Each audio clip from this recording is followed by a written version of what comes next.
ይህ በሰለሞን አምባቸው ሚዲያና ኮሙኒኬሽን እየተዘጋጀ ዘውትር እሁድ ረፋድ በአባይ ቴሌቪዥን የሚቀርብላችሁ ካቴና የተሰኘው ፕሮግራማችን ነው። በመላው ሀገራችን የተከናወኑ የወንጀል ነክ ድርጊቶች፣ ፖሊሳዊ መረጃዎችና ትንተና በዜና ካቴና።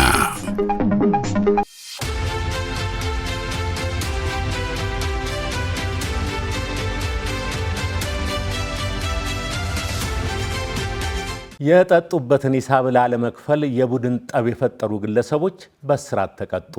በምስራቅ ባሌ ዞን ጊኒር ከተማ የጠጡበትን ሂሳብ ላለመክፈል የቡድን ጠብ በማንሳት የሆቴል ቤቱን ንብረት ላይ ጉዳት ያደረሱት ግለሰቦች በእስራት ተቀጥተዋል። በሃያዎቹ አጋማሽ የዕድሜ ክልል ላይ የሚገኙት ወጣቶች በአጠቃላይ ግምት ከ37,000 ብር በላይ የሚያወጣ ንብረት ማውደማቸው በማስረጃ ተረጋግጧል።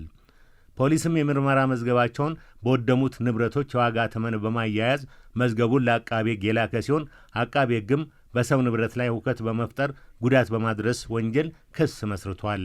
ክሱን ሲከታተል የቆየው ፍርድ ቤትም ሦስቱም ተከሳሾች እያንዳንዳቸው በ2 ዓመት እስራት እንዲቀጡ ወስኖባቸዋል።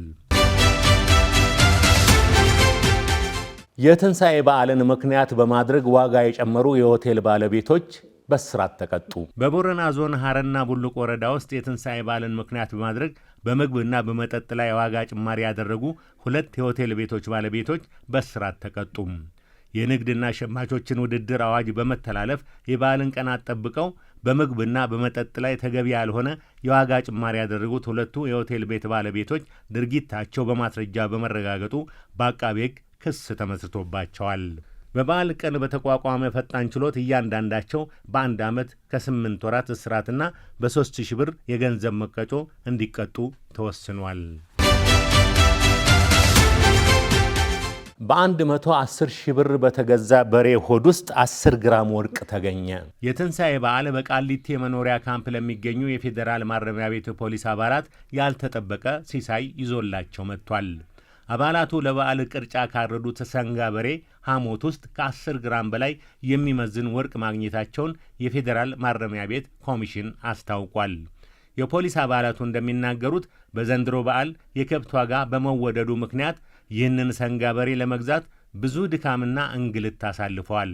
በመጨረሻም በ110,000 ብር የገዙት ሰንጋ ለበዓሉ ድግስ ብቻ ሳይሆን ያልተጠበቀ ወርቅ ይዞላቸው በመምጣቱ መደሰታቸውን ገልጸዋል። ለፋሲካ በዓል በተገዛ በሬ የሰው ሕይወት አለፈ። በአዲስ አበባ ከተማ ቦሌ ክፍለ ከተማ ወረዳ 6 ጆኒ ጋራጅ ተብሎ በሚጠራው አካባቢ በነበረ በሬ ምክንያት በደረሰ ድንገተኛ አደጋ የአንድ ሰው ሕይወት ማለፉ ተገለጸ። በዚህ አደጋ የ59 ዓመት ግለሰብ በበሬ ተወግተው ሕይወታቸው ያለፈ ሲሆን በሌላ ሰውም ላይ ጉዳት ደርሷል። ፖሊስ በወሰደው እርምጃ በሬው ተጨማሪ ጉዳት ሳያደርስ በቁጥጥር ስር ለማዋል መቻሉ ተገልጿል። የአዲስ አበባ ፖሊስ ጠቅላይ መምሪያ መሰል አደጋዎች እንዳያጋጥሙ የቤት እንስሳትን በሚይዙ ወይም በሚያጓጉዙበት ወቅት በሌሎች ሰዎች ላይ ወይም በሌሎች አጋጣሚዎች ህብረተሰቡ ተገቢውን ጥንቃቄ እንዲያደርግ አሳስቧል። በመቀጠል ደግሞ ከከራረሙ ጋዜጦች ያገኘናቸውን የፋሲካ ዜናዎች እናቀርብላችኋለን። በፋሲካ በዓል በሬና ፍየል ሰርቀው የተያዙ ግለሰቦች በእስራትና በገንዘብ ተቀጡ። ኃይለ ሥላሴ የተባለው የዘወትር ልማደኛ ሌባ እንደለመደው ለፋሲካ የሞከቱ 8 ፍየሎችን ሰርቆ በመሄድ ላይ ሳለ ለፖሊስ ከህብረተሰቡ በደረሰ ጥቆማ መሰረት በቁጥጥር ስር ውሏል ሲል ፖሊስ ገልጧል። የፍየሎቹ ባለቤቶችም ፋሲካን በሽሮ ከማሳለፍ ድነው በጥብስና በዱለት ትንሣኤን አክብረዋል። በተመሳሳይ ዜና ሽብሮ የተባለው ግለሰብ ንብረትነቱ ያቶ ወልደ ሰማያት የሆነውን ያደለቡትን ግምቱ 150,000 ብር የሚያወጣ የሰባ በሬ የሰረቀው ግለሰብም በሬውን ሲነዳ ተይዞ ፍርድ ቤት ቀርቦ ስርቆቱን ባለመካዱ የ6 ወር እስራት ተፈርዶበት ፋሲካን በወህኒ ቤት ሊያሳልፍ ተገዷል። የሰባ ፍሪዳቸው የተመለሰላቸው አቶ ወልደ ሰማያት ዕድሜ ለፖሊስ ጦሜን እንድፈታ አድርጎኛል ሲሉ ምስጋናቸውን አቅርበዋል። በፋሲካ በዓል ሮመር ሰዓታቸውን በጭልፊት የተመነተፉት አዛውንት ሰዓታቸውን ለማስመለስ ያደረጉት ጥረት ሳይሳካላቸው ቀርቶ በዓሉን ባዶ እጃቸውን አከበሩ። አርባ ምንጭ ከተማ ውስጥ በብዙ ሰው መካከል የነበሩት አቶ ደስታ የተባሉ ግለሰብ ማሰሪያው ቆዳ የሆነው ሰዓታቸውን በእጃቸው ላይ እንዳሰሩ ሰዓቱንና ደቂቃውን እያስተካከሉ ሳሉ አንዲት ጭልፊት ድንገት ከየት መጣች ሳትባል ሰዓቱን ነጥቃቸው ትሰወራለች። በጊዜው በቆዳ ማሰሪያ የተለበጠውን ሮመር ሰዓታቸውን ጭልፊቷ አንጠልጥላ ስትበር ምናልባት ቁልቁል ትጥለዋለች ብለው የሰዓቱ ባለቤትና በአካባቢው የነበሩ ሰዎች አንጋጠው ሰማይ እያዩ እየሮጡ ጭልፊቷን ቢከተሏትም እንዳሰቡት ሳይሆን ቀርቶ ጭልፊቷ ሮመር ሰዓቱን ይዛ እንደተሰወረች አልተመለሰችም ሲል ዜናው ገልጿል። ጭልፊቷ የሰዓቱ ማሰሪያ ቆዳ ስጋ ሸቷት ሰዓቱን ልትወስድ እንደቻለችም ተገምቷል። አቶ ደስታም ፋሲካን ያለ ሰዓት በባዶ እጃቸው ለማሳለፍ ተገደዋል። ለዓመታት መሬት ውስጥ ተቀብሮ የነበረ ረብጣ ብር በመንገዱ ቁፋሮ ወቅት ድንገት በቡልዶዘር ተቆፍሮ ወጣ። ድርጊቱ የተከሰተው ከተማውን ለማሳመርና ለማስዋብ አዲስ በሚሰራው የአዲስ አበባ ማዘጋጃ ቤት ህንፃ አካባቢ የነበረው አሮጌ መንገድ ወደ አዲስ ለመቀየር ጥረት በመደረግ ላይ በነበረበት ጊዜ ነው ይላል ዜናው። በዚህ ጊዜ መቼ እንደተቀበረ ያልታወቀ በርካታ ረብጣ ብር ከመሬት ውስጥ በቡልዶዘር ተዝጎ መውጣት ይጀምራል። ወሬውን የሰማ ሁሉ ብር ለማፈስ መሯሯጡን ይያያዘዋል። በለሴ ቀናውም ብር ደርሶታል። የተገኘው በርካታ ብር በማንና እንዴት እንደተቀበረ የሚናገር የዓይን እማኝም ሆነ ማስረጃ እንዳልተገኘም ተነግሯል። በጊዜው ሲሳይ የወረደላቸው ተላላፊ መንገደኞችና የአካባቢው ልጆች አፈሩን ጫር እያደረጉ ብሩን መውሰዳቸውን እማኞች ገልጠዋል።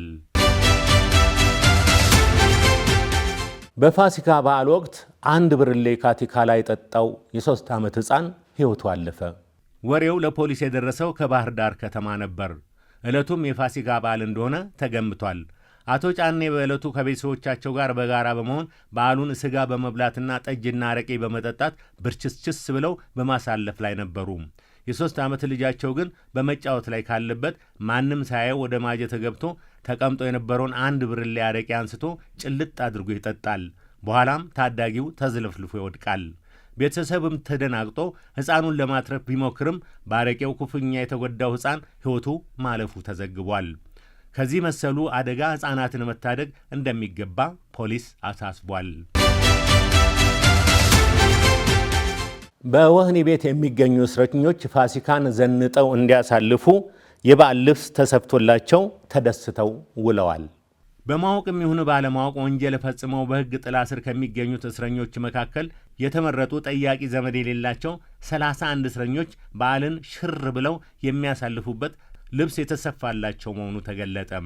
ዘመድና ጠያቂ የሌላቸው እነዚሁ እስረኞች መታረዛቸው በግልጽ ተመስክሮ የተመረጡ ሲሆኑ የፋሲካን በዓል ዘንጠውና ደስ ብሏቸው በመዋላቸው ችሮታውን ያደረግላቸውን አካል አመስግነው ያማረ ልብሳቸውን ለብሰው ፋሲካን መስለው ፋሲካን አሳልፈዋል ሲል ዜናው ገልጧል።